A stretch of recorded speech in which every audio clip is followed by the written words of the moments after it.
ಈ ಎತ್ತಿನ ಹೆಸರು ಸೂರ್ಯ 108. 108 ಎಂಬುದು ಇದರ ವೇಗವನ್ನ ನೋಡಿ ಅಭಿಮಾನಿಗಳಿಟ್ಟ ಹೆಸರು. ಸದ್ಯಕ್ಕೆ ತೆರಬಂಡಿ ಸ್ಪರ್ಧೆಯಲ್ಲಿ ಸಾಕಷ್ಟು ಸೌಂಡ್ ಮಾಡುತ್ತಿರುವ ಸೂರ್ಯ ಮೊದಲಿಗೆ ತನ್ನ ತೆರಬಂಡಿ ಪ್ರಯಾಣವನ್ನ ಬಿಜಾಪುರ ಜಿಲ್ಲೆಯ ಕನಬೂರ್ ಎಂಬ ಊರಿನಿಂದ ಆರಂಭಿಸಿದ. ನಂತರ 8 ಲಕ್ಷ ರೂಪಾಯಿಗಳಿಗೆ ಹಾರೋಗೇರಿ, ಅಲ್ಲಿಂದ 12 ಲಕ್ಷ ರೂಪಾಯಿಗಳಿಗೆ ಅಕ್ಕಿಮರಡಿಗೆ ಬಂದು ಅತಿ ಹೆಚ್ಚು ಪ್ರಸಿದ್ಧಿಯನ್ನ ಪಡೆದ.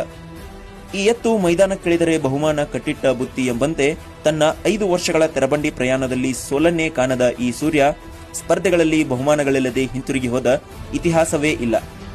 ಅಷ್ಟೇ ಅಲ್ಲದೆ 2022-23ನೇ ಇಸ್ವಿಯಲ್ಲಿ ಬುದ್ನಿಯ ರಾಮನ ಜೊತೆಗೂಡಿ ಸತತ 27 ಮೈದಾನಗಳಲ್ಲಿ ಪ್ರಥಮ ಸ್ಥಾನವನ್ನ ಗಳಿಸಿ ಸಾಲು ಮೈದಾನಗಳ ಸರದಾರನಾಗಿ ನಿಂತಿದೆ.